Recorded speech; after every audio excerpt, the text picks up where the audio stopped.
Okay, so the way a scene in a movie is shot doesn't tell you everything about the morality of the director, but it actually can tell you a lot. For example, what is there to say about this scene? Obi-Wan never told you what happened to your father. He told me enough. He told me you killed him. No. I am your father.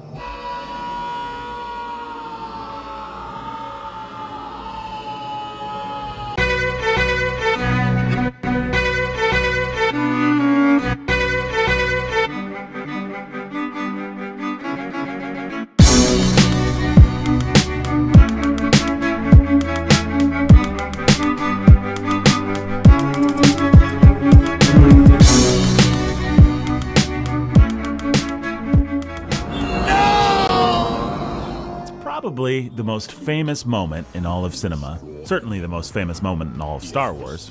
It's everywhere, it's made fun of everywhere. What makes it so memorable? Well, it's a futuristic setting, and there are lightsabers and a weird robot suit guy. But the drama of the scene is actually very simple and classic. It's the kind of twist that Charles Dickens would be proud of. An unexpected family relationship is revealed. That's nothing new. And the filmmaking is very simple and very classic. It uses a simple part of the grammar of film. Here's a shot. I am your father. And here's a reverse shot. That gives you the idea that they're looking at each other, even though the actors might have been filmed separately. Actually, on some movies, shots like this might be shot days or weeks or even months apart. First one actor, and then the other. In this particular case, we know that James Earl Jones, the voice of Darth Vader, was actually not on set. He recorded his dialogue months later. And because the filmmakers wanted to keep the iconic secret, the actor inside Vader's suit wasn't even given the famous line of dialogue to say. I am your father. But anyway, back to the scene as we have it. It might be set against an exotic background, have some weird elements, but there's nothing fancy about it. There's no fast edits, no bizarre angles. The camera's not really even moving, but it's a good scene with a lot of drama, and most competent directors do this kind of thing a lot. They frame and they edit a scene in a way that's not overly complicated. They cut from shot to shot enough to highlight the dramatic elements that have to do with each of the characters, and then they let the big dramatic moments happen. Now, of course, there are much more showy ways to stage a scene like this. For example, here's Orson Welles firing Joseph Cotton's character in Citizen Kane. Hello, Jedediah. This is a shot that calls a lot of attention to itself. One character is in the background, one is in the foreground, there are all these heavy shadows. Sure, we're speaking, Jedediah. You're fired.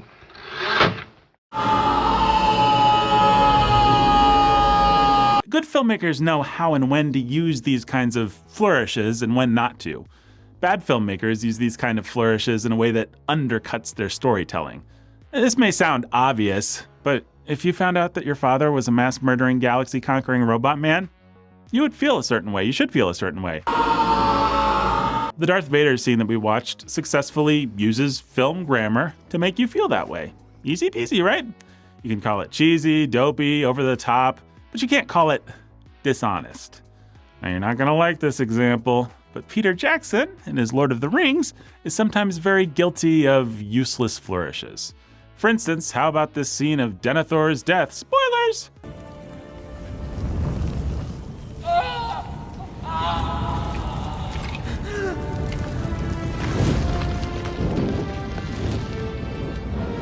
Sir Passes Denethor, son of Ecthelion. Ah, look at that. The camera pans out extremely quickly to show that he's just a tiny, insignificant part of a larger battle. It's garbage. What could and should be the tragic depiction of madness destroying a noble man is reduced to a big generic show-off CGI shot that makes a joke out of Denethor's death. Cinema should have flair and expressiveness, of course. I mean, it's moving pictures after all, with glorious music. It's a spectacle, it's magic. And a lot of times, dialogue scenes are just boring.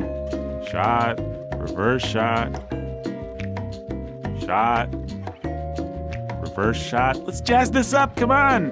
Take a page out of the classic samurai film Yojimbo. Look, he's giving our hero information, but the filmmaker, Akira Kurosawa, found a way to visualize it by having the old man open up the window slots on the various factions he's talking about. Or look at this scene. The characters are sitting with their backs to each other. It's not really natural, but it's dramatic. It makes you feel their opposition, illustrates it visually. Compare that to this.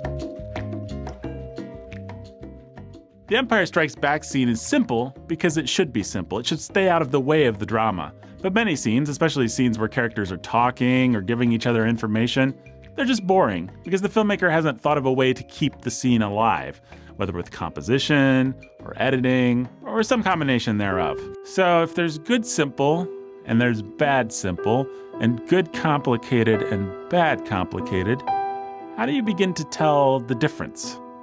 Well, in a word, notice.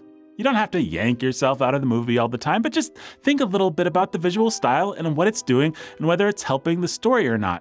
Over time, you'll begin to recognize the directors who take care with their style and the ones who don't seem to bother one way or another. Now, again, someone can care very much and choose to be simple on purpose, but a lot of people just don't put care into their craft. And when somebody doesn't do that, it's a clue that they also may not put care into their script and their characters and even the morality of their world.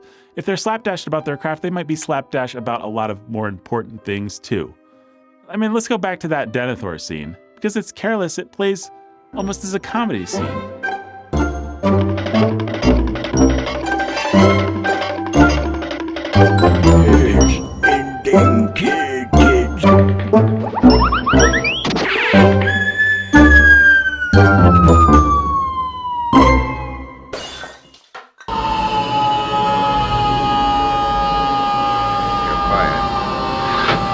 This is the death of a once honorable man, a man who has given himself to despair. There's a lot of moral content to that. Does the scene make you feel it? No, it doesn't. And that matters. I mean, movies are about making you feel, and if they aren't making you feel properly, they're not helping you. So, on the one hand, you have George Lucas and his team being careful and simple. On the other hand, you have Peter Jackson being complicated and sloppy.